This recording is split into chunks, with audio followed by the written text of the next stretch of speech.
Hello, मैं हूँ Chetna from truth behind the peace. स्वागत है आज के सेशन में आपका। Thank you very much for your lots of love, appreciation and support. आज का मेरा टॉपिक है how to heal your emotions. हम सभी अपनी लाइफ में तीन तरह के लोगों से मिलते हैं, पॉजिटिव पीपल, नेगेटिव पीपल और तीसरी तरह के वो लोग होते हैं जो हमारी लाइफ में सिर्फ हमें हेल्प करते हैं। ना हमारे सुख से कोई लेना देना होता है उनका, ना हमारे दुख से कोई लेना देना होता है। जो मेजर रोल प्ले करते हैं हमारी लाइफ में, हमारी ग्रोथ में, वो होते हैं पॉजिटिव पीपल और नेगेटिव पीपल। पॉजिटिव लोग हमें एनकरेज करते हैं, हमें सपोर्ट करते हैं आगे बढ़ने के लिए, और नेगेटिव पीपल हमें ट्रिगर करते हैं ताकि हम सेल्फ वर्थ पहचान सके और खुद के लिए स्टैंड लेना सीख सके और सेल्फ डिपेंडेंट बन सके और इमोशनली स्ट्रोंग बन सके। ये कुछ एग्जाम्पल हैं जो मैंने यहाँ पर दिए, और भी बहुत सारे लेसन हैं जो हम अपनी जर्नी में सीखते हैं। तो नेगेटिव लोग हमें तब तक ट्रिगर करते हैं जब तक हम खुद के लिए स्टैंड लेना नहीं सीख जाते। तो कई बार हम इतने इमोशनली हर्ट हो जाते हैं और इतनी नेगेटिव एनर्जी में रहने लग स्टक हो जाते हैं, हमें आगे का रास्ता दिखाई नहीं देता। हमें तो लगता है कि हमारी पूरी दुनिया यहीं पर खत्म हो गई है। कई बार हमें ऐसा लगने लग जाता है और हम स्टक होके रह जाते हैं उस एनर्जी में। लेकिन आपको समझना चाहिए ये आपकी डेस्टिनी नहीं है, ये आपकी डेस्टिनी का एक पार्ट है। क्योंकि जब हम अपनी लाइफ में अपने आगे की जर्नी पर जब हम बढ़ते हैं तो हमें बहुत सारी पॉजिटिव चीजें देखने को मिलती है, लेकिन हमें पहले अपनी इस नेगेटिव एनर्जी से निकलना पड़ेगा। क्योंकि जब हम इस नेगेटिव एनर्जी से के साथ आगे बढ़ते हैं तो हम अपनी लाइफ में नेगेटिविटी को ही अट्रैक्ट करते हैं। तो किस तरह से हम खुद को हील कर सकते हैं ताकि हम आगे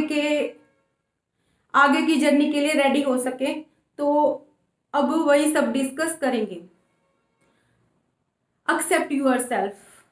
हम सभी अक्सर खुद को दूसरों के साथ कंपेयर करने लग जाते हैं, पर हमें समझना होगा क्योंकि हर व्यक्ति यहाँ पर अलग लेसन सीखने के लिए आया है। हर व्यक्ति की जर्नी अलग है, तो आपको खुद को दूसरों के साथ कंपेयर ना करके अपनी लाइफ के चैलेंज को एक्सेप्ट करना है।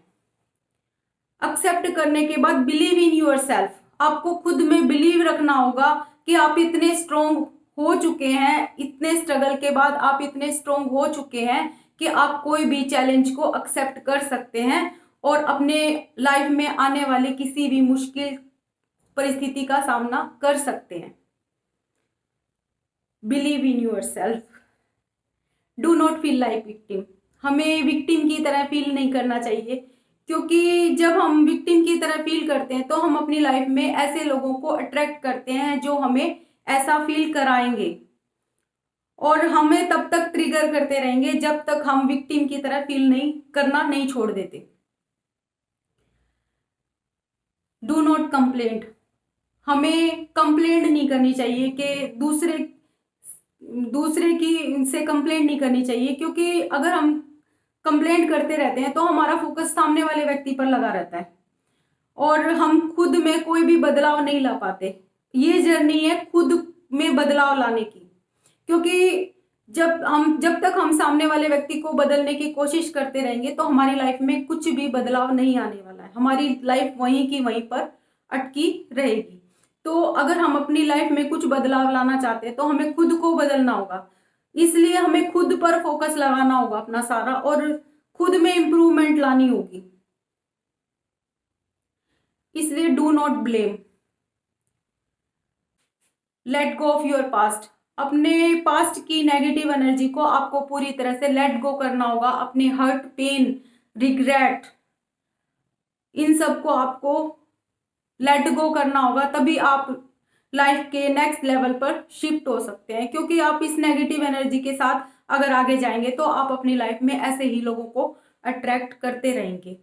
Forgive them. हमें उन लोगों को माफ करना होगा जिन लोगों से हमें इतना पेन मिला है, इतना हमें इमोशनली पेन मिला है। उन लोगों को हमें माफ करना होगा। उन्हें माफ करने के बाद ही हम आगे की जर्नी पर जा सकते हैं उस नेगेटिव एनर्जी के साथ हम अपने आगे की जर्नी पर नहीं बढ़ सकते। इसलिए आपको अपने लिए माफ कर देना चाहिए उन लोगों को। तो आप समझ ही गए होंगे किस तरह से हम अपनी नेगेटिव एनर्जी से बाहर आ सकते हैं और अपनी लाइफ के एक ऐसे लेवल की तरफ जा सकते हैं जहाँ पर हमें बहुत सारी पॉजिटिव चीज़ें देखने को मिलेंगी, बहुत सारे पॉजिटिव लोग हमारी लाइफ में आएंगे। तो इस तरह से हमें खुद को हील करना चाहिए, क्योंकि ये जर्नी हमारी खुद को बदलने की जर्नी है। तभी हम अपनी लाइफ में कुछ बदलाव ला पाएंगे। आज के वीडियो में इतना ही, मिलते हैं नेक्स्ट वीडियो।